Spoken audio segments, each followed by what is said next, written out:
SER Podcast. Estás escuchando el abierto de Hoy por Hoy. Cada día analizamos las noticias más relevantes de la actualidad, las claves políticas, económicas y sociales, con las voces de los protagonistas y los distintos puntos de vista de nuestros tertulianos. Tiempo para el análisis, tiempo para el abierto en esta mañana de miércoles con novedades sobre la guerra en Oriente Próximo que les vamos a ir contando y vamos a ir analizando en los próximos minutos. Hoy en el análisis van a estar en este abierto Carlos Sánchez. ¿Qué tal? Muy buenos días. Hola, muy buenos días. Pablo Iglesias, buenos días. Hola, ¿qué tal? Buenos días. Y enseguida podremos saludar a Cristina Monge, que hoy va a hablar con nosotros desde Radio Zaragoza. Les decía que novedades de la madrugada, y ahora lo hablábamos antes de empezar el programa con Carlos, porque es verdad que ayer todos aquellos que tenemos la obligación de preparar con anticipación un programa, una edición de periódico, nos acostamos sin saber muy bien qué es lo que nos encontraríamos esta mañana, incluso con avisos, llámame por teléfono, mira a ver qué pasa, porque claro, era imprevisible lo que pudiera hacer Donald Trump. Primero porque había llegado a un nivel de amenaza, bueno, que sonaba a muy fuerte y a muy duro. Vamos a acabar con una civilización entera. Terminaba el ultimátum que había dado a Irán para poner fin a la guerra, y nos hemos despertado, y se están despertando ahora mismo ustedes con esa tregua, al menos una tregua temporal de 15 días para empezar a negociar sobre unas bases que antes había rechazado Donald Trump. Bueno, vamos a ir poniendo en orden todo lo que sabemos, tanto desde Estados Unidos como desde Oriente Próximo, así que lo primero que vamos a hacer es saludar al jefe internacional de la cadena SER, a Pablo Morán. Pablo, ¿qué tal? Muy buenos días. Hola de nuevo, Ángeles, buenos días. Llamativo cambio de opinión en menos de 24 horas, de pasar a eliminar a una civilización entera a venirse a sentarse para negociar unas bases que antes rechazaba. Lo que antes le parecía inadmisible, ahora le parece una vía viable. Incluso cuando estas bases, estos puntos que presenta Irán, recogen un punto que confronta directamente la dialéctica de Washington, porque Teherán exige para el fin total de la guerra que se le permita seguir enriqueciendo uranio, que es, recordemos, la justificación que había utilizado Trump para ese ataque. Así que, Pablo, la pregunta es ¿en qué consiste este alto el fuego y qué es lo que se va a negociar exactamente? Bueno, lo que Trump ha hecho esta madrugada es comprar tiempo. Se ha dado 2 semanas más para resolver esta guerra ilegal en la que él mismo se metió hace hoy 40 días, arrastrado por su aliado Netanyahu. Una guerra que de momento pues no ha cumplido su principal objetivo, o uno de ellos, que era derrocar al régimen iraní, y que ha llevado al mundo al abismo. No solo el económico, que ya es bastante, sino, como apuntabas, estábamos hablando del nivel de que la Casa Blanca tuvo que desmentir ayer que estuviera barajando utilizar armas atómicas para aniquilar a la civilización iraní, como había anunciado el propio Trump en ese mensaje sin precedentes en la historia de la nación. Apenas hora y media antes de que se cumpliera el ultimátum, Trump confirmó también a través de redes que suspendía los ataques, que acepta una tregua de 2 semanas para negociar con Irán. Y lo más relevante, que acepta negociar lo que propone Teherán, un decálogo de puntos que efectivamente incluye algunas exigencias a las que Estados Unidos se ha venido oponiendo hasta ahora. Por ejemplo, aceptar el derecho de Irán a seguir desarrollando su programa de enriquecimiento nuclear, el levantamiento de sanciones que pesan sobre el país, el posible abandono de las tropas norteamericanas de la región y, de entrada, el control del tráfico marítimo en el estrecho de Hormuz, posiblemente la mayor evidencia de la derrota que está sufriendo Trump en esta guerra. Obviamente, el presidente de Estados Unidos, Ángel, se está contactando con varios medios de su país para decirles que esta es una victoria total, que es un triunfo al 100% de Estados Unidos, que hoy es un gran día para la paz mundial, pero parece más bien lo contrario, una salida a la desesperada al callejón en el que él mismo se ha metido y ha metido a su país. Es muy difícil interpretar lo que pasa por la cabeza de Donald Trump y dónde está el fundamento de las decisiones que va tomando, porque unas se contradicen a otras, muchas son imprevisibles, pero en este caso parece que empieza a haber, o que hay ya dentro de Estados Unidos, tanto en la sociedad, incluso entre sus propios seguidores, incluso entre su propio partido, ahí empieza a haber ciertas críticas hacia esta actitud, hacia estos movimientos de Donald Trump, y esto puede haber tenido algo que ver, Pablo, en el hecho de que haya revertido esta estrategia bélica.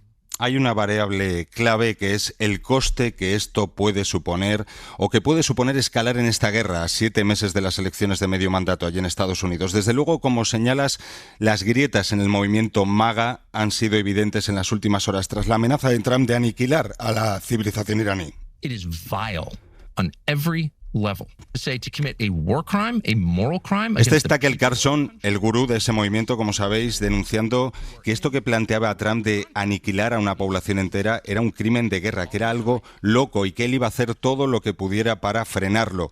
Los demócratas habían iniciado también un proceso en el Congreso para trasladar los poderes presidenciales a J.D. Vance, una iniciativa sin posibilidades de éxito, pero desde luego que muy llamativo y que llenó ayer en Estados Unidos varias horas en los informativos nacionales. Había incluso llamamientos a la insurrección militar.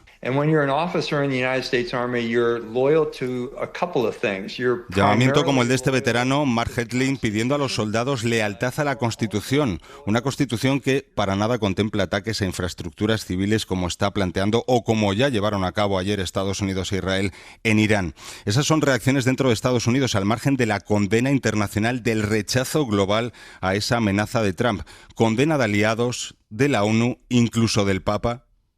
Questo veramente non è accettabile. Amenazas inaceptables, decía el Papa León, pero aquí lo fundamental, Ángeles, es el coste que escalar en esta guerra le podía suponer a Trump, como decimos, a 7 meses solo de las elecciones de medio mandato y con unas encuestas que no le son demasiado favorables. Pablo, gracias. A ti, hasta ahora. Hasta luego. José Antonio Gurpegui es catedrático de Estudios Norteamericanos, director del Instituto Franklin de la Universidad de Alcalá. José Antonio, ¿qué tal? Muy buenos días. Hola Ángeles, muy buenos días. Estas grietas que empieza a haber en el movimiento MAGA, estas críticas, incluso la posibilidad de que la popularidad y el favor de Trump vaya decayendo de cara a esas elecciones de medio mandato, ¿pueden ser la explicación a este giro, a este movimiento que ha hecho Trump? Bueno, la caída de popularidad ya viene produciéndose desde hace unas semanas. A la segunda semana del conflicto ya empezó a caer la popularidad, y no solo entre el votante medio, sino entre el votante MAGA, ¿no? Que fue muy importante. Yo miraba hace 2 semanas estadísticas, por ejemplo, de los votantes evangélicos blancos, que le apoyaban en un 90% y estaban en torno al 56-57%. Los protestantes blancos no evangélicos habían caído 14 puntos. Se movía en esas cifras, ¿no? De manera, y eso le preocupaba. Y de hecho, yo creo que Donald Trump tenía unas ganas infinitas de abandonar esta guerra, de salirse de esta guerra, que pensaba que iba a ser mucho más rápida y la que se vio en cierta forma arrastrado por cantos de sirena de Israel, porque hemos visto que los guiños a Irán en el sentido de, bueno, he atacado Har, pero únicamente los emplazamientos militares, o cuando Israel ataca las instalaciones gasísticas, dice, nosotros no lo sabíamos. Obviamente una mentira, ¿no? Nosotros lo sabíamos, ya le he dicho que no vuelva a hacerlo, y esas alocuciones continuas al gran pueblo de Irán, etcétera, se veía que estaba muy claro. Estableció esto, lo cierto es que se encontraba en una encrucijada muy difícil de salir, hasta que las presiones han sido ya de tal calibre que yo creo que únicamente Pete Hegseth, el secretario de guerra, era el único que abogaba por seguir con la guerra, ¿no? Cuando dijo hace 2 días, nuestra forma de negociar son las bombas. Lo que pasa es que ahora habrá que ver cómo gestiona Estados Unidos, Donald Trump, esta negociación, porque sobre la mesa esos 10 puntos, entre los que hay algunos que para Estados Unidos no solo eran inadmisibles, sino que eran el argumento que utilizó para ese ataque a Irán, como el enriquecimiento de uranio por parte de Irán. Sí, efectivamente. Si nosotros vemos los puntos de la negociación que estaban llevando en Ginebra, dicho sea de paso, los mismos negociadores que van a negociar ahora, su cuñado y Wilcox, son prácticamente los mismos, ¿no? Hombre, yo espero que los dos hayan aprendido algo, que tanto Estados Unidos como Irán haya aprendido. Entonces, porque realmente le hemos vuelto, Ángeles, a la casilla de salida. Es que yo no veo que Israel, que Israel es el gran triunfador de esta guerra, ni Estados Unidos han salido vencedores, por más que estén pregonando que los dos han salido vencedores de la guerra. Y después si me permites, he dejado de contestarte algo que me has preguntado al principio, las elecciones de mitad de mandato. Yo cada vez pienso más que Trump está ya convencido o ha asimilado ya que tiene muy difícil mantener el Congreso en las elecciones de mitad de mandato. La Cámara de Representantes estaba muy claro que la iba a perder desde hace unos meses, y el Senado también peligraba ya de forma muy clara. Por ejemplo, en Maine y en Alaska, que son 2 estados que tienen senadores republicanos y que tienen que renovarse su mandato en estas elecciones, los tiene prácticamente por perdidos. De manera que tenía que hacer un revulsivo de alguna forma para intentar intentar variar esta tendencia que hace que probablemente pierda el Congreso después de noviembre, y lo que ocurra después, pues es, en este momento, al menos para mí, es realmente muy difícil de aventurar. Y decías una cosa, aunque los dos se proclamen vencedores, tanto Irán como Estados Unidos son perdedores, claramente Donald Trump pierde, aunque él diga lo que quiera, es el gran perdedor. Indudablemente. Pero yo no sé si al mismo nivel que Irán, porque es verdad que Irán consigue poner sobre la mesa los mismos puntos de la negociación. Sí, al final ha puesto los mismos. Vaya. No solo de la negociación de Ginebra, sino también de la negociación de los 15 puntos de hace 2 o 3 semanas, ¿no? Volvemos exactamente a lo mismo. Veremos ahora qué es lo que ocurre. Pero mira, Trump habla continuamente del cambio de régimen. Obviamente en este momento no estamos asistiendo a un cambio de régimen, porque seguirán los guardianes de la revolución y sobre todo el líder supremo. Pero yo, Ángel, sí creo que a medio plazo van a cambiar cosas en Irán, y el régimen de los ayatolás ha salido muy debilitado de este conflicto también. No sé durante cuánto tiempo seguirán siendo los protagonistas de la política iraní y logren detener el impulso de los políticos tradicionales, del ejército tradicional y, por ejemplo, del presidente de la República, que ocupaba un papel muy secundario respecto al líder de la revolución. Yo creo que a medio plazo eso bien pudiera cambiar en Irán, y tal vez a eso es a lo que se está refiriendo Donald Trump cuando habla de cambio de régimen, que a todas luces en este momento no podemos afirmarlo. José Antonio Gurpegui, autor también del libro Trumpismo y reconfiguración global, el tortuoso camino hacia un nuevo orden mundial. Muchísimas gracias, como siempre, por las explicaciones. Muchas gracias a ti por invitarme a tu programa, querida Ángeles. Un abrazo fuerte. Hasta luego. Hacemos una pausa y a la vuelta arrancamos aquí el análisis.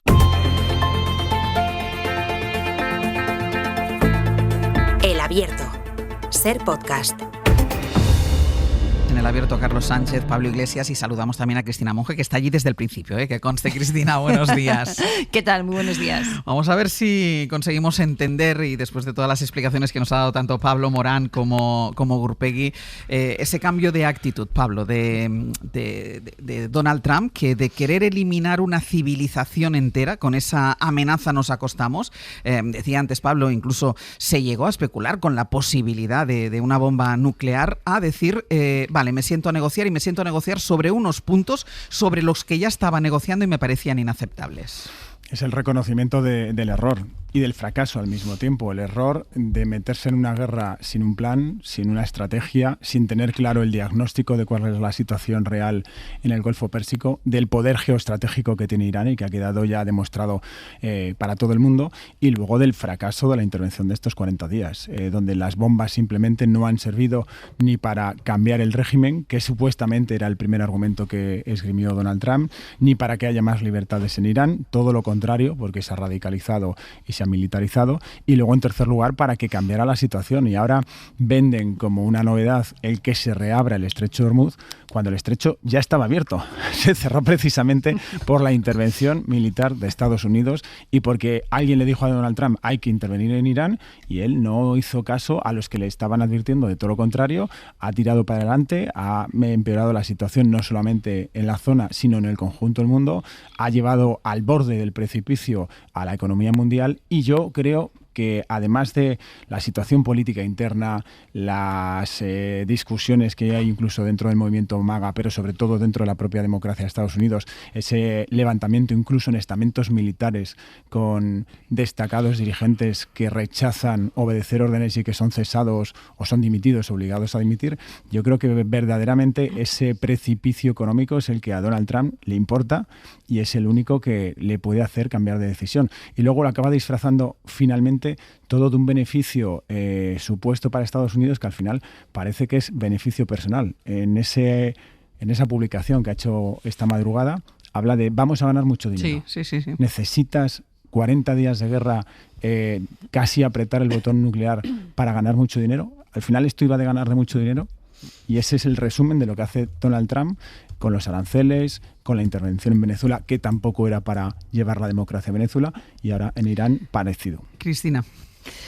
Sí, la verdad es que yo creo que hay que analizar muy despacio para saber exactamente qué cambia de un día a otro, ¿no? En todo esto. Pero claro, nos acostamos con la respiración contenida, ¿no? Pensando, ¿seguirá existiendo el mundo mañana? ¿No?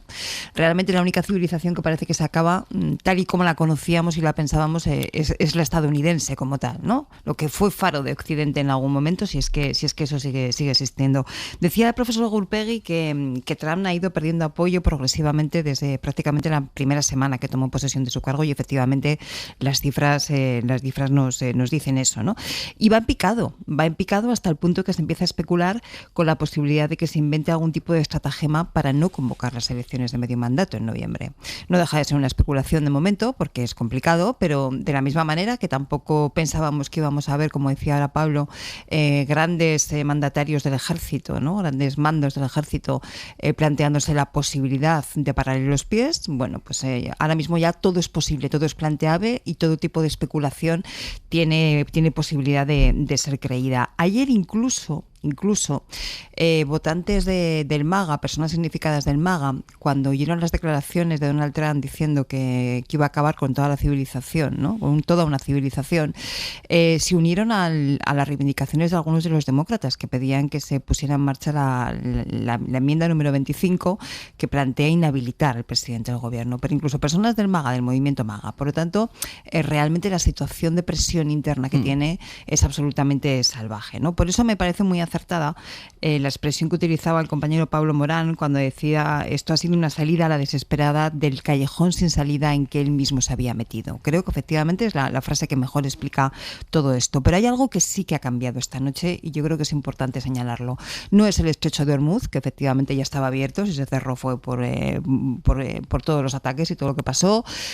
No es el régimen iraní, que sigue siendo pues igual de salvaje que era probablemente más. Por cierto, intuyo, no lo sé porque no tenemos cifras, pero intuyo que con más apoyo popular del que tenía, porque ayer veíamos a la sociedad iraní salir a defender los puentes, a defender las infraestructuras, bueno, hemos visto durante estos 40 días de guerra, hemos visto más de una manifestación de iraníes apoyando al régimen de los ayatolás. Justamente, siendo que venía de un momento de fuerte cuestionamiento interno, ¿no? Por lo tanto, eso sí que ha cambiado. Pero hay otra cosa que ha cambiado y ahí me preocupa enormemente, esto que llamamos la famosa ventana de Overton, es decir, lo que empieza a ser habitual en la conversación pública.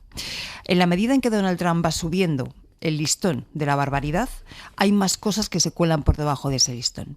Y en estos momentos ya ni siquiera prestamos atención, o lo hacemos de manera muy secundaria, a que Netanyahu siga diciendo que él en Líbano va a seguir con la limpieza étnica que está llevando a cabo, por ejemplo, ¿no?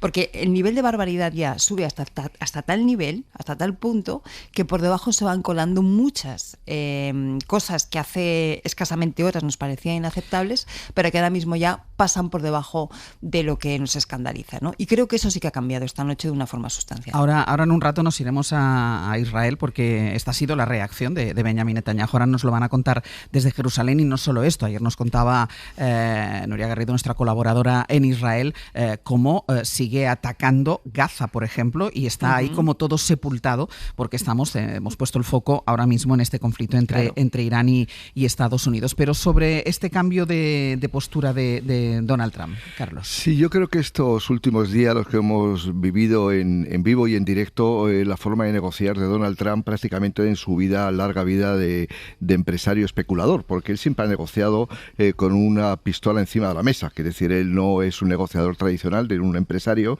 que simplemente quiere llegar a acuerdo con sus trabajadores o quiere llegar a un acuerdo con el gobierno, bueno, porque va a hacer una reglamentación, va a hacer una normativa y por lo tanto tú negocias con la otra parte como cualquier gente civilizada. Donald Trump no es un personaje civilizado, simplemente imponen la fuerza bruta y lo hemos visto, claro, el problema está que no es lo mismo negociar con el alcalde de Nueva York para que te recalifique unas parcelas que una cuestión que puede llevar a una tercera guerra mundial.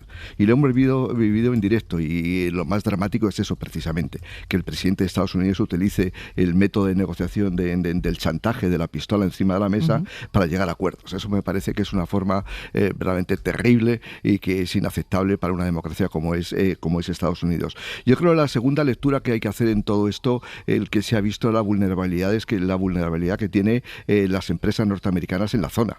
Es decir, yo creo que hemos perdido un poco de vista lo que significa para las monarquías del Golfo una guerra en la región. Hemos puesto el foco, lógicamente, en el Estrecho de Hormuz, porque es donde sale el 20% de los hidrocarburos del mundo, pero poco énfasis hemos puesto en lo que significa para la monarquía del Golfo, donde en los últimos años las empresas norteamericanas, fundamentalmente las tecnológicas, han invertido decenas de miles de millones de dólares. Y ahí hay centros de datos, hay unos intereses extraordinarios en la zona.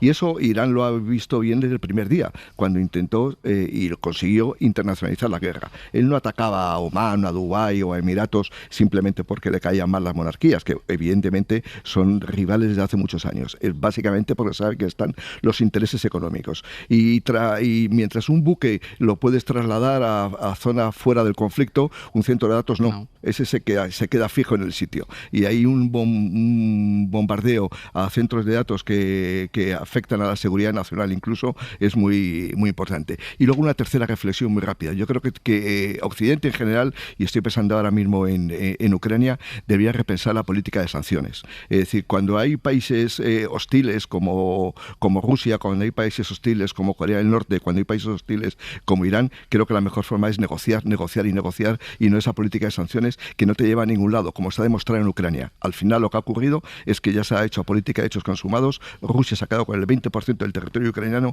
y no ha servido para nada la política de sanciones. Es mejor negociar que esta política que no te conduce a nada. Sanciones que incluso se han tenido que levantar para poder tener productos energéticos de Rusia. Yo solo, hay una cosa porque decías, Cristina, poniendo en valor esa frase que decía Pablo, que tiene razón, es la única salida que ha encontrado un callejón sin salida. Yo es que creo que la salida no está completa, porque ¿cómo la remata esta salida? Es decir, tenemos 15 días de tregua, 15 días en las que se van a negociar, que ya se estaba negociando. Es que recordemos que el ataque se produce cuando están sentados en Ginebra los negociadores negociando sobre el mismo texto, lo estaba diciendo antes Pablo. Es decir, se volverán a sentar en lugar de Ginebra en Islamabad, o no sé dónde se van a encontrar, con el mismo texto en Pakistán. ¿Cómo se sale de esto? O sea, ¿cómo va a salir este señor de esto? Pues, bueno, no lo sabe él y por supuesto no lo sé yo y creo que no lo sabe nadie, pero lo que sí que creo que tenemos ya todos absolutamente claro es que tampoco le va a hacer falta algo concreto de lo que cualquiera consideraríamos imprescindible para salir de esto, para armar una justificación. Él vive permanentemente en su mundo, en su batalla por el relato de forma paralela. Entonces yo no descarto que en un momento determinado lo está haciendo. Esta noche de madrugada le íbamos a decir que esto había sido una victoria para Estados Unidos. Bueno, pues ya está. O sea, yo creo que para él y su mundo paralelo, sus hechos alternativos, famosos, esto va a operar, va a seguir operando así. Pero en su mundo paralelo, porque en el mundo, el mundo real lo que él va haciendo es dejar el mundo empantanado. Efectivamente. Claro. Empantanado y perdiendo legitimidad, porque se ha dejado de ser un interlocutor fiable. Y si hay algo importante en las relaciones internacionales es que la gente se pueda fiar de ti, pueda confiar en ti, porque si no, ¿cómo negocias? ¿Cómo hablas? ¿Cómo activas la diplomacia? Europa está cada vez más distanciada de Donald Trump. Él mismo hace un año rompió la alianza estratégica atlántica. Ha puesto otras prioridades en el mundo. Los que son sus enemigos ya saben que era el enemigo de Estados Unidos y que Donald Trump encarnaba el anticristo, por decirlo de alguna manera. Pero el resto del mundo lo ha visto y ahora nos quedan más de 2 años de mandato pensando cuál va a ser el siguiente lío en el que nos va a meter Donald Trump, porque además vamos casi de mes en mes. Todos los trimestres tenemos una nueva amenaza. Y como decía Carlos muy bien, solo negocia y solo habla con la pistola encima de la mesa, que es una metáfora, pero es que es lo que hace. Sí, porque lo mismo hizo con los aranceles. Exactamente igual. Primero te amenaza, se va al extremo y luego intenta llegar a un acuerdo intermedio. El taco famoso. Eso iba a decir justamente, taco, que es esa imagen que hay de él ya, que es un estereotipo de cómo Donald Trump en el propio Estados Unidos empiezan a mofar de él, porque todo lo que plantea encima de la mesa al final se acaba echando para atrás porque plantea tantos extremos que no los puede cumplir. Lo ocurre, en mi opinión, que tiene consecuencias de larga duración. Yo creo que quien ha ganado en esta guerra es Rusia, por supuesto, en términos económicos, que le ha subido el petróleo a $110, $115 y por lo tanto es un gran negocio para Moscú. Pero sobre todo China. Es decir, la imagen que tiene China de un país que está estable, que no hace aventuras militares, que es un país que incluso ha hecho de negociador junto con Pakistán para llegar a este acuerdo, esta compra de tiempo, como decía Pablo Morán, de 14 días. China aparece como un país creíble. Se presenta como un socio fiable. Pero lo más curioso es que la estrategia de seguridad nacional que hizo público Estados Unidos en Washington a finales del año pasado y situaba a China como su país enemigo. Sí. Es decir, y de pronto lo está haciendo tú una estrategia política que le das oxígeno a tu enemigo. Verdaderamente no hay quien lo entienda. Se entiende por una razón, porque han sido despedidos del Pentágono y de la Secretaría de Estado todos los que saben, que conocen la zona, tienen experiencia, y él ha puesto a negociar a un amigo suyo que es promotor inmobiliario en Florida y a su yerno. Sí, Ese es el problema. Cristina. Sí, yo coincido con todo esto que estáis comentando, pero con un pequeño matiz. Decía Pablo, ojo, porque está minando la credibilidad internacional y eso es la esencia de las relaciones internacionales. Efectivamente, Donald Trump, Estados Unidos hoy, no es un socio creíble, no es un socio fiable, no es un socio confiable, pero no pasa nada, ¿eh? Seguimos comerciando con él. Seguimos aprobando un acuerdo de aranceles en el Parlamento Europeo hace, creo que un par de semanas. Seguimos comprándole petróleo y gas. Es decir, es cierto todo eso, pero hay que ponerlo en marcha. Tiene que convertirse en decisiones políticas, porque si no sigue campando a sus anchas. ¿Tenemos la sospecha de que un día dejará de ser así? Sí, pero de momento todavía no lo está siendo.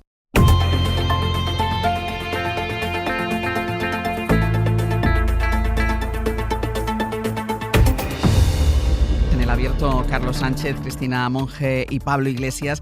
Vamos con Israel, porque es otro actor imprescindible e importante en esta guerra en Oriente Próximo, que de momento sí confirma su adhesión a esta tregua temporal, aunque el gabinete del primer ministro Benjamin Netanyahu ha asegurado, por un lado, que dejará de atacar a Irán si estos cumplen con su parte, pero cierra la puerta a cualquier tipo de acuerdo con otro de los países de la zona, que es el Líbano, que es el que está sufriendo los mayores ataques de los israelíes. Jerusalén, Nuria Garrido, buenos días.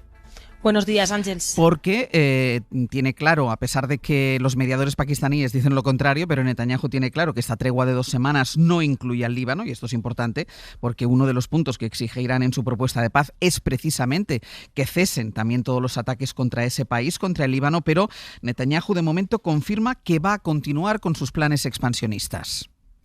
De hecho, lo ha dejado claro en un comunicado que ha enviado su oficina a las 5:30 de la madrugada, es decir, 4 horas después del anuncio de Donald Trump, desmintiendo así a Pakistán, que había anunciado previamente, como decías, este acuerdo y al que iba a incluir al Líbano. De hecho, así se contempla en el tercer punto de esa propuesta de Irán, pero en ese comunicado Netanyahu insiste en que este alto el fuego de 2 semanas no va a incluir al Líbano. También en ese comunicado lo que dice es que apoya la decisión de Donald Trump de suspender los ataques contra Irán, con la condición de que abra inmediatamente el estrecho de Hormuz y cese todos los ataques contra Estados Unidos, y también dice que valora sus esfuerzos, los de Estados Unidos, para garantizar que Irán deje de representar una amenaza nuclear. Lo que hemos viendo en estas últimas semanas es que Netanyahu le estaba pidiendo a Trump, como contó Axios, que no sellaran acuerdo de alto el fuego temporal con Irán, y le estaba pidiendo, de hecho, un mes más de guerra. Y ahora lo que ha hecho es al menos asegurarse continuar con este frente con el Líbano y garantizar así que su ocupación contra el sur del país prosiga. Lo que está contando también a estas horas Reuters es que se espera que en las próximas horas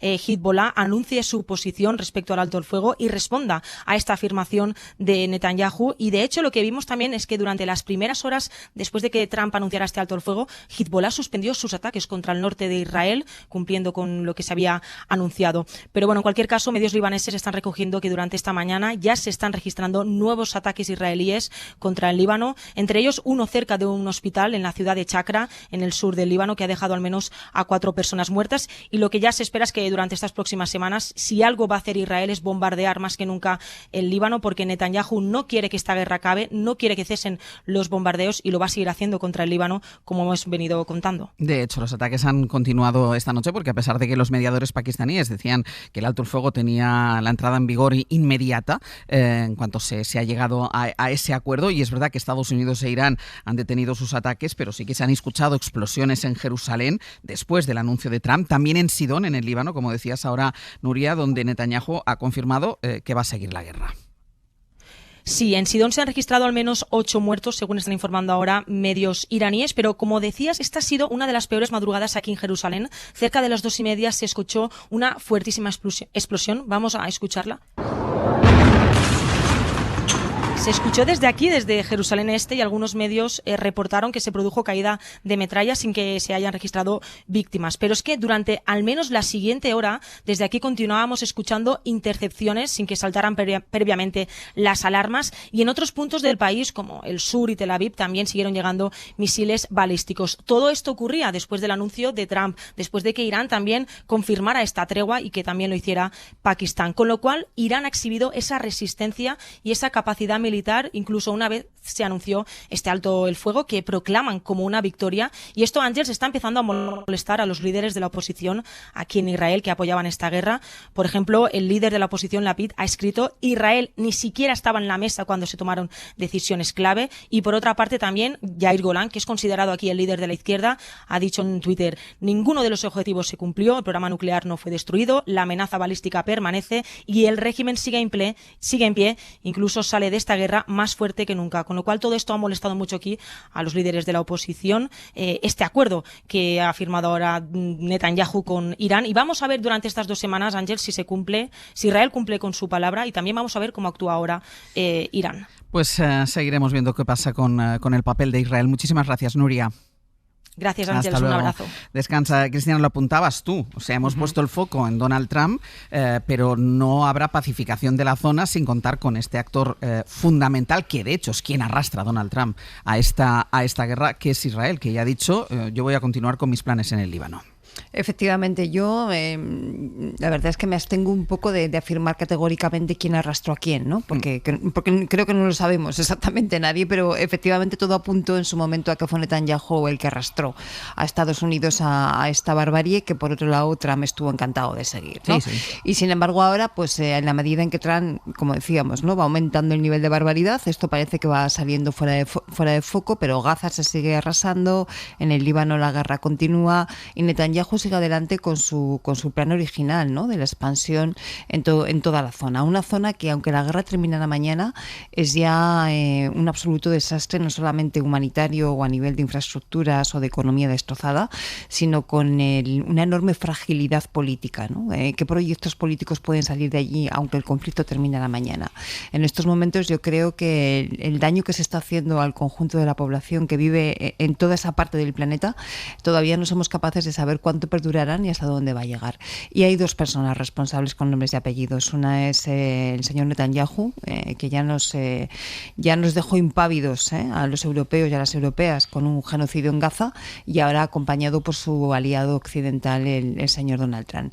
Yo creo que esto es lo que vamos a ver prácticamente los próximos días, ver hasta dónde ese avance de Netanyahu en toda la zona de Oriente Próximo continúa avanzando, y al mismo tiempo comprobando cómo desde el resto del mundo tampoco somos capaces de plantarle cara ni a una cosa ni a la otra. Carlos. Sí, yo creo que todo el mundo lo está diciendo y es así, vamos. Israel tiene su propia agenda de expansionista y no va a continuar por lo que ocurra en Irán, que decir, Irán es su enemigo histórico en la región, pero desde luego su propia política de expansionista va a continuar en los próximos tiempos, entre otras cosas porque tiene una capacidad enorme de inteligencia y sobre todo de armamento que le llega de Estados Unidos. Es decir, yo creo que hemos prestado, y lo hemos comentado aquí en alguna otra ocasión, estamos prestando muy poca atención a quién está financiando las guerras de Israel. Israel es un país de 8 o 9 millones de habitantes que tiene un problema demográfico tremendo, porque muchos israelíes están yendo porque realmente es invivible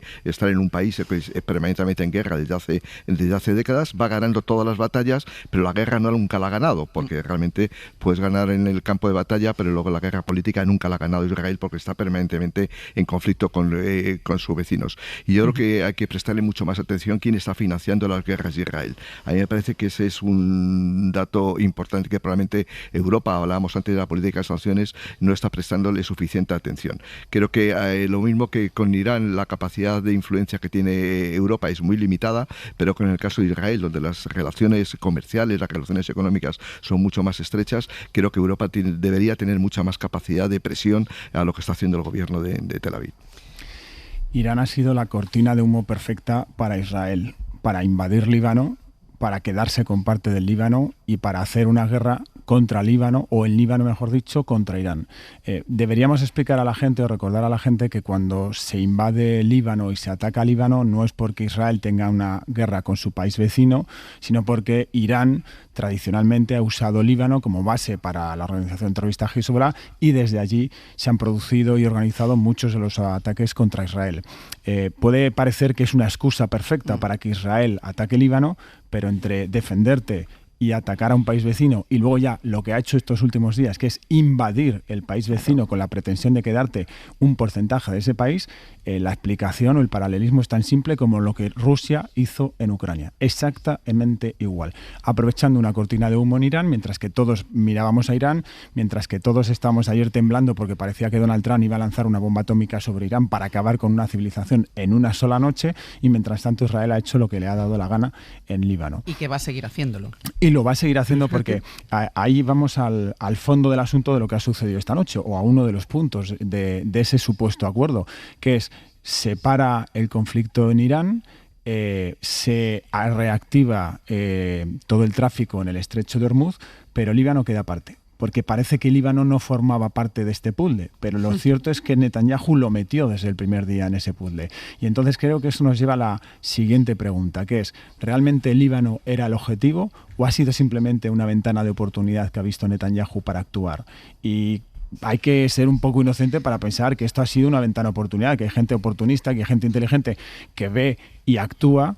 Aquí da la sensación, por cómo se han dado algunos pasos, de que esto estaba premeditado, y como se suele decir, que muchas veces Netanyahu va empujando a Donald Trump hacia donde él quiere para actuar como quiere realmente Israel.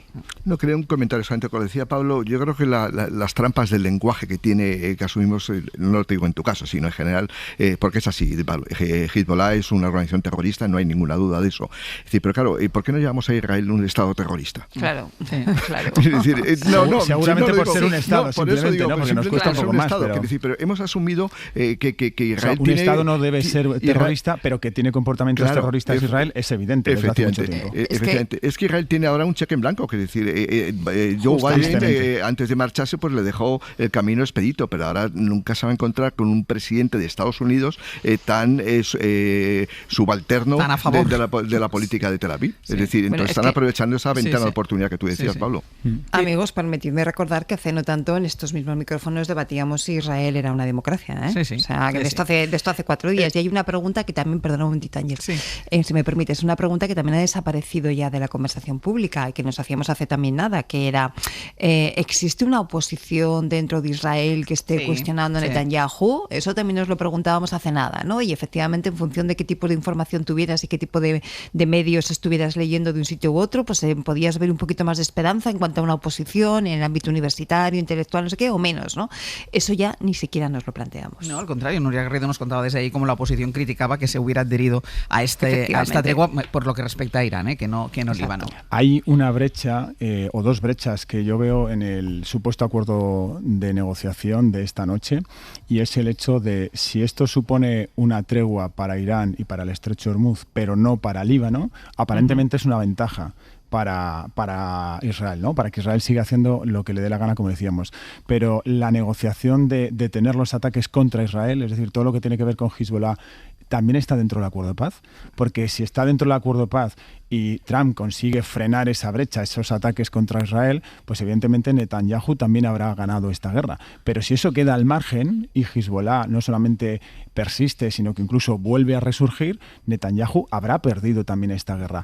Y a esto tiene que ver precisamente con lo que hablábamos antes y escuchamos de las críticas de la oposición en Israel, que como dice Cristina, parece que no hay oposición en Israel. Evidentemente en la política internacional siempre prestamos más atención, o casi atención en exclusiva, a los gobiernos, no a las oposiciones, pero evidentemente ahí también hay una contestación, y yo creo que tanto en Israel como en Estados Unidos esa contestación tiene que ser creciente. Dejadme que vaya a publicidad, y a la vuelta vamos a actualizar la situación en los mercados, porque hemos visto cómo el efecto ha sido inmediato en el precio del petróleo, que ha caído de forma brusca después del anuncio de la tregua por parte de Donald Trump, y también veíamos cómo los mercados asiáticos abrían esta madrugada con fuertes subidas.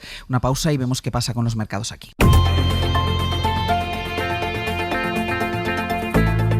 El Abierto. Ser podcast. En el abierto Carlos Sánchez, Cristina Monge y Pablo Iglesias. Les decía que íbamos a ver cómo habían abierto los mercados aquí en Europa y en España, evidentemente. Jordi Fábrega, buenos días de nuevo. Hola, ¿qué tal? Buenos días. ¿El reflejo es el mismo que en las bolsas asiáticas? Sí, hay subidas muy considerables en las bolsas europeas.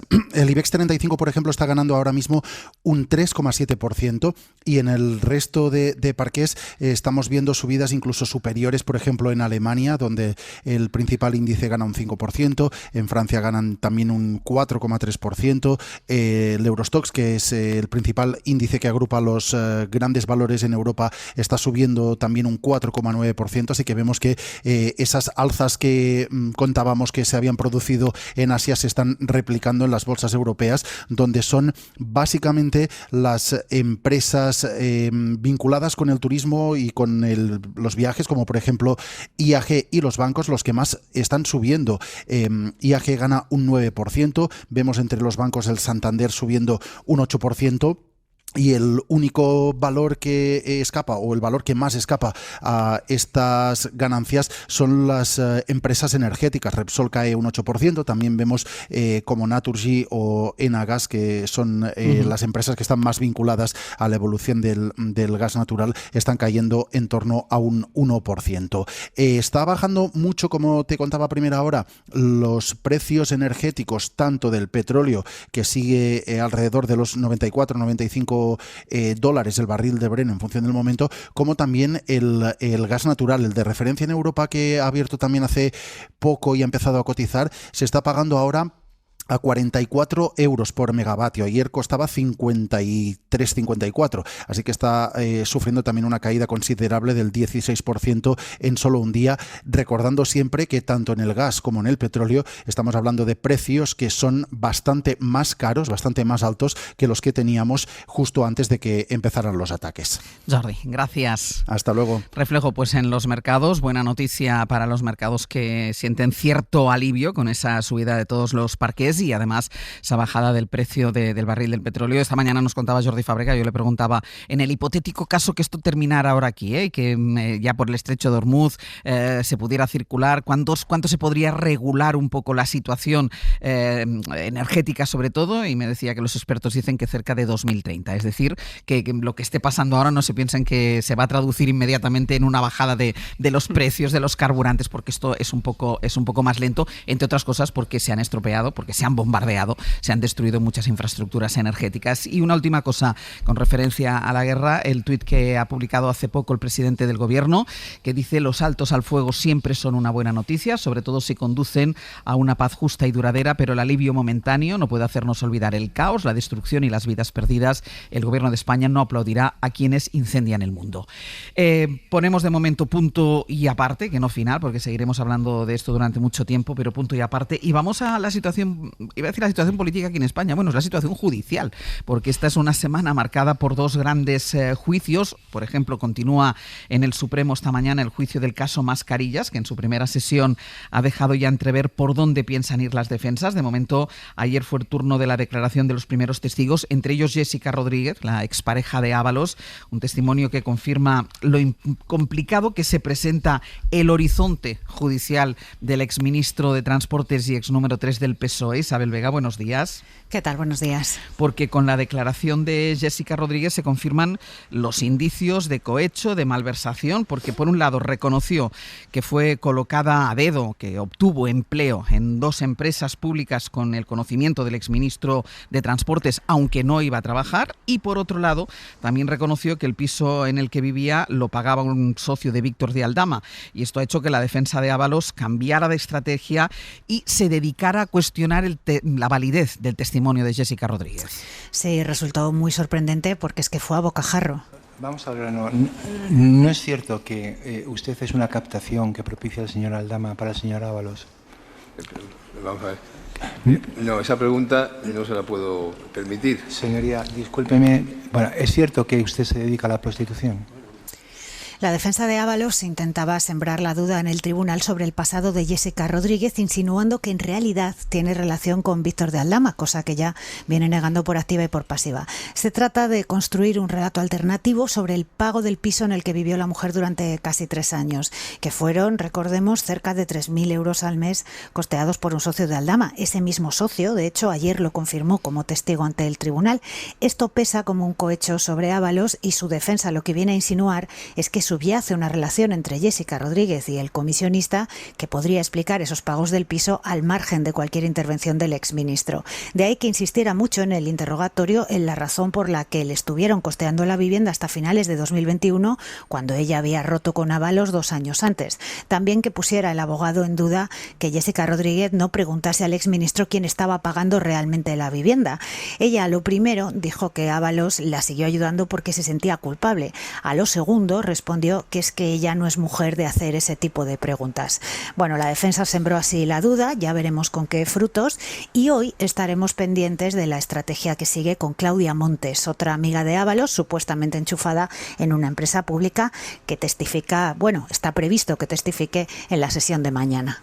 Pues veremos a ver qué da de sí esta declaración. Isa, seguimos pendientes. Gracias, buen día. Hasta luego. Además de Jessica Rodríguez, ayer también testificaron familiares de José Luis Ábalos y de Koldo García, que evidentemente trataron de descargar o al menos intentar aliviar la responsabilidad de los dos acusados, de Ábalos y de Koldo. Pedro Jiménez, buenos días. ¿Qué tal, Ángels? Buenos días. Entre estos testimonios está el del hermano del ex asesor de Ábalos, que trató de poner el foco en los supuestos pagos en metálico por parte del Partido Socialista.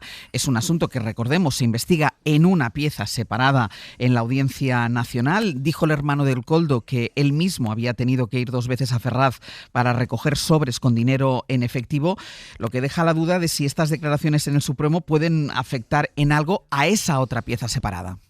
Bueno, simplemente fue la mera confirmación de algo que ya figuraba en la instrucción, que es que el hermano de Koldo García, bueno, pues también fue a recoger esos sobres con dinero en efectivo, esos reintegros en efectivo por gastos en los que había incurrido el propio Koldo García por actividades del Partido Socialista. Ayer, Ángels, declararon el hijo de Ábalos, el hermano de Koldo, y los dos salieron en defensa de los principales acusados porque se juegan 24 años de cárcel y 19 años de cárcel respectivamente. Y la defensa del que fuera asesor del exministro empleó ese interrogatorio del hermano de Joseba García para tratar de desvincular del comisionista Víctor de Aldama los más de 200.000 euros que ingresó en sus cuentas en efectivo. La UCO recoge en sus informes que Joseba y Aldama se reunían periódicamente para que el nexo corruptor de la trama, como lo llaman los agentes, le hiciera entregas de dinero por sus corruptelas. El testigo reconoció esos encuentros, sí, pero dijo que eran para reclamarle el dinero por un coche que le compró y que le había salido rana. Los 200.000 euros que no le cuadran a la Guardia Civil salieron, dijo, por ejemplo, de la devolución de un préstamo usurero que le canceló a una mujer o de una cantidad que le guardó a otra que se iba a separar, incluso pues de esas liquidaciones de gastos que hacía el PSOE a Koldo.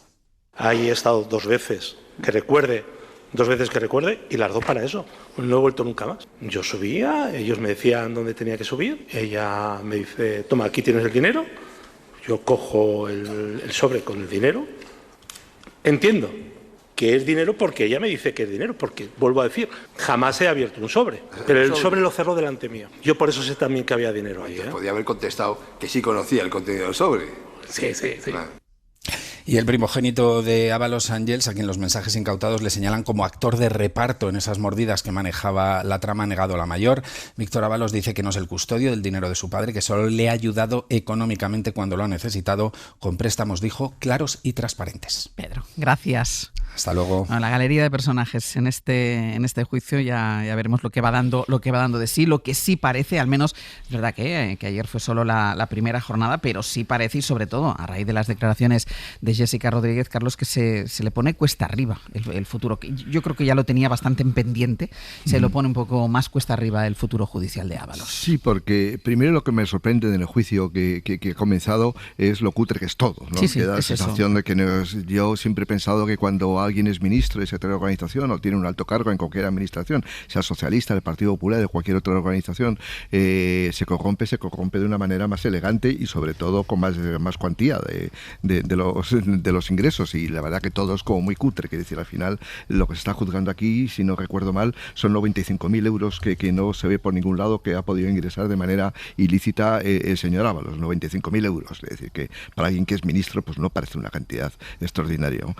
Más allá, digamos, de los delitos que ha podido cometer complementarios. Pero la verdad que, y por eso llega cuando escuchaba ayer las declaraciones del hermano de Koldo diciendo que yo fui 2 veces al Partido Socialista a cobrar dos sobres, a tener 2 sobres que contenían presumiblemente dinero, es decir, yo creo que nadie envía a su hermano a cobrar unos sobres que en teoría tienen que ver con los gastos de viajes que él gestionaba porque era el jefe de gabinete del ministro, y el ministro se iba a un sitio y necesitaba el dinero en efectivo, y por lo tanto el Partido Socialista se lo reintegraba. Es decir, tú no envías a tu hermano a cobrar los sobres, pero sobres además se supone una cantidad muy pequeña, porque el otro está en la vía de la Audiencia Nacional, que es la que está investigando si realmente ha habido financiación ilegal por parte del Partido Socialista. Todo es cutre, que en algún momento me ha recordado en aquellas fotografías famosas que de Luis Roldán, cuando salió haciendo fiestas allí en Interview, las famosas fotografías de Interview. Exactamente, todo muy cutre. Sí.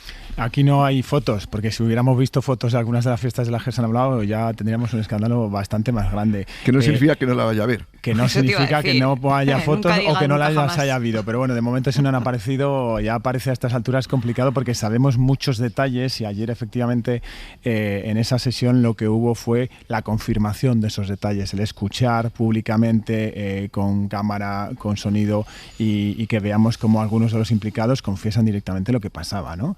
Yo creo que lo más grave sigue siendo de todo, lo más escandaloso sigue siendo que el ministro de Transportes y secretario de Organización del PSOE tuviera amigas, por decirlo elegantemente, a las que les pagaba pisos. Y a las que colocaba. A las que colocaba en última instancia en empresas públicas. Es que... No los pagaba ni siquiera él, lo pagaba su socio. Sí, exacto. Aldama, no lo pagaba su socio. No lo pagaba él, y efectivamente pagaba el socio porque él aprovechaba negocios del ministerio para darle dinero a la trama corrupta, y entonces la contraprestación de la trama corrupta, por eso dices tú, no hay tanto dinero en efectivo encima de la mesa, porque por detrás se pagaba de otra manera. Entonces, al final hay un beneficio claro para los implicados en esta trama. A mí me llama también a lo de ayer seguramente la declaración del hermano de Koldo, ¿no? Como tú explicabas, Carlos, voy a Ferraz a recoger sobres de dinero. Ninguno mandamos a nuestro hermano a recoger sobres de dinero a nuestro trabajo. Para empezar, porque hace mucho tiempo que las empresas nos pagan ese tipo de gastos en transferencias, no en sobres de dinero, que es una de las sospechas precisamente de por qué se sigue pagando en el Partido Socialista. Pero incluso cuando se pagaban en metálico, que yo creo que todos aquí hemos cobrado en metálico, los taxis, ese tipo de cosas, no mandas a tu hermana, en mi caso a mi hermana, pásate por mi empresa y recoge el dinero. Si tu hermano o tú mandas a tu hermano, tu empresa no le da a tu hermano el dinero porque tienes que ser tú, con lo cual se han incumplido todos los protocolos de seguridad, de protección de datos, en fin, de una gestión decente del dinero, en este caso en Ferraz. Y luego aquí suele haber una confusión, porque cuando se habla de esos gastos se suelen vincular al ministerio. Si ha habido gastos del ministerio, los tenía que haber pagado el ministerio, no el Partido Socialista. Yo siempre quiero creer que aquí evidentemente el Partido Socialista pagaba gastos porque Ábalos, y es la clave de todo, no era solo ministro de Transportes, era secretario de Organización. Entonces él tenía viajes como secretario de Organización del partido y Koldo le acompañaba en esos viajes como asesor del partido. Y la clave de que Ábalos fuera ministro de Transportes y secretario de Organización es fundamental, porque ese secretario de Organización es el que organiza la campaña de primarias de Pedro Sánchez, el que le hace ganar las primarias. Koldo es el que recoge y guarda los avales. Y luego ese doble papel de ministro de Transportes y secretario de Organización es el que a Ábalos le permite tener influencia sobre los varones autonómicos para realizar esas famosas llamadas, que por eso tenemos a un ministro implicado paralelamente a una presidenta del Congreso que ha tratado de ser implicada también en este caso, porque levantaban el teléfono para recomendar a presidentes autonómicos entonces, oye, haz esto porque lo estamos haciendo nosotros. Y claro, si te llama el número 2 de tu organización y te dice haz esto o te recomienda hacer esto, ¿tú qué haces? Pues lo vas a hacer, ¿no? Porque te fías de él. Y resulta que era el líder o uno de los referentes de esta trama corrupta que, recordemos, Aldama, Koldo y Ábalos 6 meses después, 9 meses después de llegar al gobierno, ya estaban funcionando como trama corrupta. Cristina. A ver, es todo tan cutre, efectivamente, las declaraciones de ayer, lo que vamos conociendo, lo que hemos venido sabiendo desde que estalló este escándalo hasta ahora, ya saber lo que nos espera en el futuro. Es todo tan cutre que la tentación yo creo que es, directamente, prácticamente hacer una broma, ¿no? O hacer un chiste, pero creo que no. Creo que lo que tenemos que hacer además es ayudar a sacar el bisturí y de alguna forma diseccionar bien unas cosas de otras. Yo he estado en organizaciones donde los gastos del taxi o del café de una reunión de trabajo, etcétera, se han pagado en efectivo hasta hace prácticamente 3-4 años. Sí, o sea, sí. hasta nada, Sí. ¿vale? Por supuesto, con el ticket perfectamente justificado y eran cantidades muy menores. Estamos hablando que a lo largo del mes pues probablemente no superaría los 50-60 euros, ¿no? Es decir, el gasto de bolsillo de un taxi o de un café en un momento determinado. Y me consta que sigue siendo así en muchos sitios, ¿no? Eso no es óbice para que esto no responda a lo que estamos viendo, a unos sobres con unos cuantos billetes que van a ser recogidos por el hermano sin saber muy bien qué, ¿no? Entonces, una cosa es que se puedan pagar gastos en efectivo cada vez menos, pero efectivamente hay organizaciones pequeñitas en las que todavía esto se hace. Desde luego no es el Partido Socialista, lo que estoy pensando. Y otra cosa es que esto no responda a la típica liquidación de ajuste de gastos de empresa o de gastos de una organización. De la misma manera que el señor Ábalos ha podido tener las relaciones que haya querido o los amantes que le haya apetecido o haya podido o le hayan dejado, ¿no? Cosa distinta es cuando empieza a incorporarse aquí dinero público o cuando hace uso de su fuerza o de su poder como ministro y secretario de organización para poner encima de la mesa determinadas prebendas, contratos en empresas públicas, etcétera. Lo que es aquí sagrado es la parte de lo público y de lo político, más allá de la vida privada que el señor Ábalos pudiera tener y que implica a él y a las personas que pudieran estar afectadas, ¿no? Lo digo porque efectivamente es todo muy cutre y como es tan cutre, a veces se puede caer la tentación de liarlo todo en lo mismo y creo que son cosas absolutamente distintas, porque lo que hay que focalizar es dónde ha estado el problema, por qué se ha hecho mal, por qué, por ejemplo, una pregunta que siempre surge en estos temas, ¿no? ¿Por qué se ha sido tan habitual en la historia de la democracia española, y no solamente española, que el ministro de Fomento o de Transportes, en función del gobierno, y el secretario de organización del partido que gobierna sean la misma persona? Pues porque efectivamente, lo decía muy bien Ana Pablo, ¿no? Hay relaciones que tienen que ver con las infraestructuras en diferentes comunidades autónomas, en diferentes territorios, que al mismo tiempo sirven para consolidar la posición dentro de un partido. Ese es el tipo de cosas que creo que tenemos que ir debatiendo y analizando a raíz de este caso, ¿no? Que precisamente por lo cutre que es, ojalá nos sirva para poner encima de la mesa algún otro tipo de reflexión que nos ayude a avanzar un poco más, porque si no es un poco deprimente todo, ¿no? Lo que estamos viendo y, por supuesto, la justicia decidirá lo que tenga que decidir. Pero creo que es bueno que vayamos focalizando en cada caso en concreto dónde está lo problemático y qué es lo otro que forma parte del cutrerío que estamos viendo. Sí, yo creo que ese es el tema central ahora mismo. Es decir, el juicio pasará, nos olvidaremos de Ábalos, pero hay un mal endémico en la democracia española, que por eso tenemos tantos casos de corrupción. En los dos principales partidos. En los dos principales partidos tenemos muchos casos de corrupción que tiene que ver con que cuando un partido llega al gobierno, el partido original desaparece.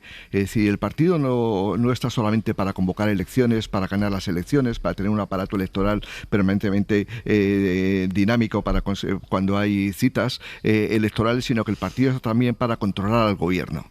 Es decir, cuando tienes un ministro de Fomento y además el secretario de organización, significa que el partido deja de controlar al gobierno. Y probablemente si el Partido Socialista, como el Partido Popular en otras ocasiones, hubiera la calle Génova o la calle Ferraz, hubiera controlado las acciones de algunos dirigentes, de algunos miembros del gobierno de turno, creo que hubiera habido mucha menos corrupción. Los partidos no solamente están para ganar elecciones, también están para controlar sus gobiernos. Y eso es un mal endémico de la democracia española que no hemos sabido poner en funcionamiento. Son necesarias murallas chinas. Precisamente eso que reivindicaba Felipe González en el año 82, yo quiero tener autonomía del gobierno.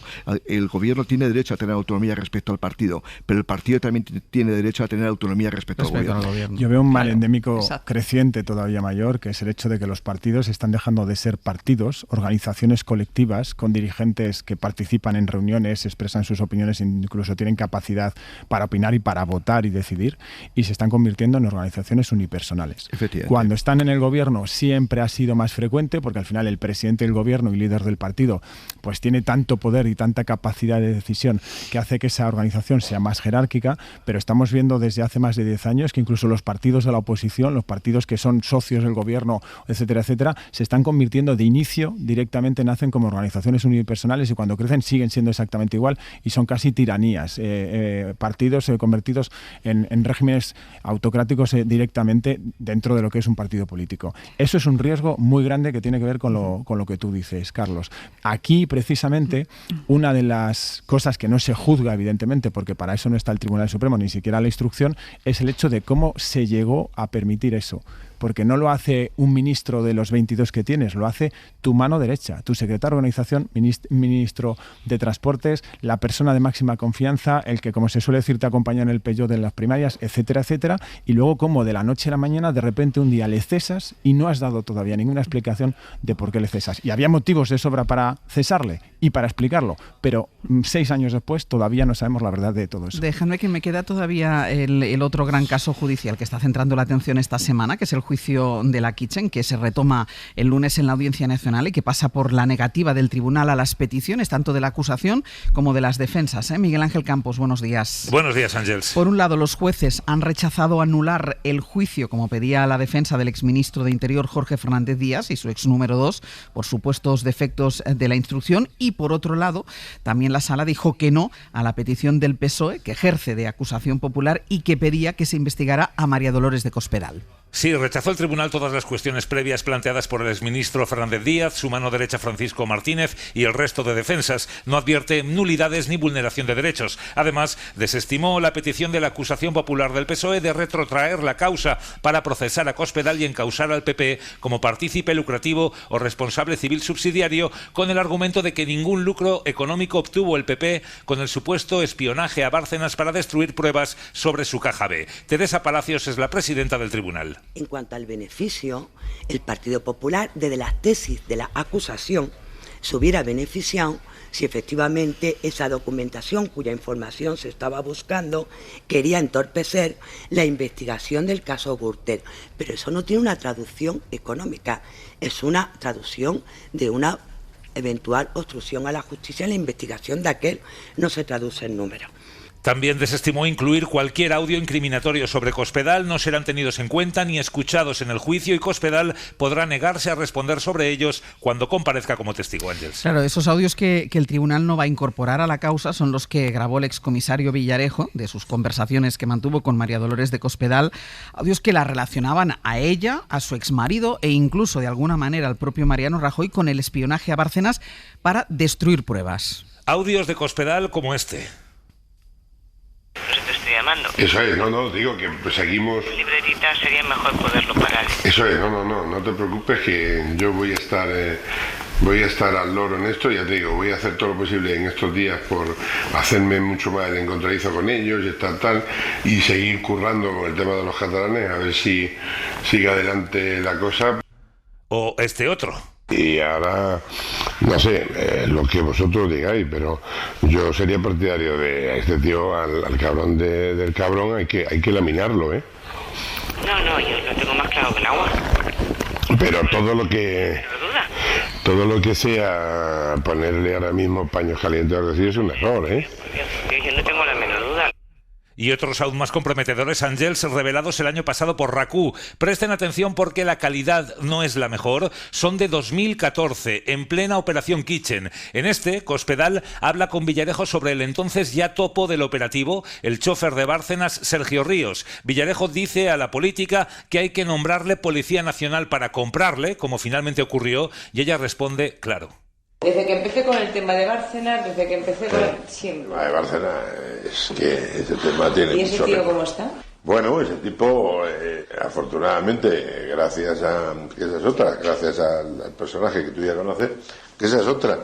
Yo le he dicho algo muy simple, le he dicho, Antes de irme, antes de jubilarme, no me gusta dejar flecos, porque tengo experiencia en los flecos y siempre son malos. Sí, siempre. En la época del GAL fue malo, siempre son malos. Este tío que nos ha dado información, hacerlo Policía Nacional. Algo. Y en el siguiente, Cospedal aún muestra más conocimiento de la operación. Villarejo y Cospedal hablan de los 2.000 euros en fondos reservados que cobra el chofer a cambio de traicionar a Bárcenas e insisten en contentarle para no tener cadáveres en el armario. ¿Entiendes? Le estamos dando todos los meses 2.000 euros. Dice, tío, lo hace Policía Nacional. Básico, y ya no puede hablar. Ya es un policía nacional que ya no se sabe si era policía antes o después, o si era un infiltrado que había metido para pasar información y tal. Que no son pecados, coño. ¿Por qué? Es un error dejar a este chico suelto. ¿Por qué? Porque los años al final te das cuenta que cuando pasan los años es cuando aparecen los cadáveres por ahí. Empieza la gente. Y siempre aparece. Y en este último, Cospedal habla de Bárcenas, dice que le han encontrado documentación y que le han limpiado todo lo que tenía, literal. Cospedal dice al final del audio que se lo había dicho el presidente. Se ha encontrado hace un mes una documentación complicada. Yo no sé, espero que el ministro se la haya dado al presidente. ¿Pero habéis encontrado vosotros o el CIE? No la hemos encontrado nosotros. Vosotros. No, porque yo sé que han encontrado, la del último mes no lo sé, yo sé que antes habían encontrado y más o menos habían limpiado a todo lo que tenía. Bueno, pues eso... Me lo ha dicho el presidente, no me lo ha dicho el presidente. Me lo ha dicho el presidente, no me lo ha dicho nadie más. El presidente Mariano Rajoy, lo que también apunta a que conocía el operativo. Todos estos audios no han sido tenidos en cuenta y no se escucharán en el juicio. Al rechazar la acusación contra Cospedal, Ángels, los audios contra ella también debían ser excluidos, recalca el tribunal, incluso para hacerse una idea de la dimensión de la trama, no con ánimo incriminatorio. El problema viene de la fase de instrucción. La acusación popular quiso incluir los audios de RACU el año pasado y la audiencia no contestó a su requerimiento. Respecto al resto de audios, fueron excluidos a pesar de que la Policía Judicial propuso su valoración al instructor ante su posible relevancia. Lo afirmó Ángels en su día a la Fiscalía. Parece que el instructor y la Sala no han querido cruzar una inaceptable línea roja literal para no llegar hasta los autores intelectuales del espionaje a Bárcenas. Campos, gracias. A ti, buenos días. Claro, cuesta entender, su explicación judicial a lo mejor tendrá, pero claro, os cuesta entender que estos audios en los que se nota perfecto, o sea, se ve perfectamente que María Dolores de Cospedal estaba al tanto de toda la operación porque pregunta por ella y se interesa por ella, que estos audios no formen parte del juicio. Hombre, si se apareció el famoso M. Rajoy y no pasó nada, pues ¿qué va a pasar con unas declaraciones? A mí me pareció que en este caso yo creo que había un fallo multiorgánico de todo el sistema político. Es decir, realmente es repugnante escuchar ahora al señor Villarejo diciendo que me dejé unos flecos en el GAL. En el GAL hubo secuestros, hubo asesinatos, hubo corrupción económica, se utilizó mal los fondos reservados y siguió en la policía. Alguien tiene que reflexionar sobre eso. ¿Por qué el señor Villarejo se dejó flecos en el GAL, donde hubo todo eso, y siguió en la policía? Muy breve. Solamente dos ideas. Uno, este caso es gravísimo, porque eso es uso de recursos públicos, de recursos materiales, recursos económicos, para torpedear una propia acción policial de seguridad. Y luego, dos, a mí la duda que me sigue quedando con este caso es si la actuación del Ministerio del Interior, con el ministro leal, muy cercano al presidente del gobierno, es simplemente un exceso de lealtad personal o es porque realmente recibe una indicación o una sugerencia, porque sabemos que algunos políticos no dan órdenes, sino sugieren, oye, deberíamos hacer algo con esto, y entonces el subordinado se apresura a hacer determinadas cosas. Y esa es la duda que me sigue quedando años después. Cristina, 30 segundos. Pues si todavía no sabemos quién era M. Rajoy, me temo, Pablo, que los tribunales no nos van a ayudar a resolver esa duda. Una sola idea. Si antes veíamos el tema de Koldo Ábalos y decíamos que cutre, eso era muy cutre, pero esto es presuntamente pura mafia. Y además es la peor de las corrupciones que puede haber, que es eso que llamamos la captura de las políticas o la captura del Estado, es decir, utilizar el aparato del Estado para tu beneficio propio o el de tu partido. La peor de las corrupciones que puede haber. People killing, people dying. El Abierto. Children hurting, I hear them crying. Ser podcast. Can you practice what you preaching? Would you turn the other cheek again? Pues al final del Abierto, como siempre, les vamos a contar lo que vamos a hacer a partir de las 10. Sergio Castro, Pepe Rubio, buenos días. ¿Qué tal? Buenos días. Bueno, vamos a empezar con el Rincón y la Esquina, con Marta Sanz y Manuel Delgado. Buscamos a gente como Carlos Sánchez, un tertuliano que no es el único, pero capaz de analizar la realidad más áspera al mismo tiempo que piensa en cómo el Atlético de Madrid puede empezar a edificar esta noche su paso a semifinales. Al mismo es capaz tiempo, de hacer dos cosas a la vez. Al mismo tiempo que no siente ninguna pena porque el otro equipo de la ciudad no haya empezado a edificar su paso a semifinales. En fin, ¿qué buscamos? Gente polifacética, capaz de hacer multitareas. Hoy en El Rincón y la Esquina, y a todos ustedes, porque en el 900, 100, 800 buscamos sus historias de oyentes polifacéticos. Queremos que nos cuenten las tareas que hicieron o que hacen habitualmente de manera simultánea, porque quieren, porque pueden o porque no les ha quedado más remedio. ¿En qué son ustedes verdaderamente polifacéticos? ¿En qué tareas? Y lo más importante, ¿con qué resultados? 900, 100, 800 para empezar el magazine. Muy bien, multitareas 900, 100, 800. ¿Qué más? Bueno, yo planteo una cosa a lo que estéis presentes, así tranquilamente, sin correr, sin prisa, con tranquilidad. ¿Cuántas novelas os leéis en una semana? Yo como mínimo una, como tú bien sabes. Pues el viaje de ida hoy, la protagonista escribía en una semana 2. Escribía 2 novelas en una semana. En una semana. Es decir, mientras tú te lees una, ella escribía 2. Pues no sé cómo lo hacía. Así escribió a lo largo de su vida 5.000. Ha vendido 400 millones de ejemplares a lo largo de su vida. Es alguien que debía estar en un pedestal en este país, porque es la segunda después de Cervantes más leída en español del mundo. Se llama Corín Tellado.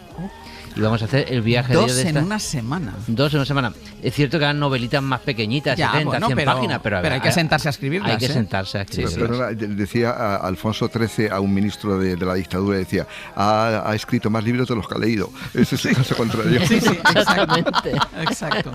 Y en la charla de este miércoles vamos a conversar con Sandra Luque. Hay 2 cosas terribles en un hospital. Una es el pseudopijama que nos ponen. Eso es tremendo. Y otra es la comida que tenemos que comer. De lo primero, quizás un modisto se encargue en algún momento. De lo segundo, ya lo hace en la clínica de la Universidad de Navarra de Madrid, Sandra Luque, nuestra invitada, que ha dignificado el menú, convirtiéndolo en alta gastronomía para que el paciente y su recuperación empiecen justo ahí, en las cocinas. Bueno, de hecho ganó el premio a la mejor ensaladilla. La mejor ensaladilla en la que concursaron todos los restaurantes de Madrid, después de que no le dejaban participar porque ella pertenecía a una cocina de un hospital, se le dejó participar y lo ganó. Y ganó, o sea, los pacientes del hospital de la Clínica de Navarra comen la mejor ensaladilla de Madrid. Eso es. Bueno. El pijama, has dicho el pijama, pero la batita. Esa batita es que la batita es el pijama. Sí, me refería a eso. Es que a eso, que con ponerle unos clips o unos botoncitos o algo. Es tan pudoroso eso. tan humillante. Humillante. Tan humillante. Carlos Sánchez, Cristina Monge, Pablo Iglesias, hasta la semana que viene. Chao. Un abrazo. Para no perderte ningún episodio, síguenos en la aplicación o la web de la SER, Podium Podcast o tu plataforma de audio favorita.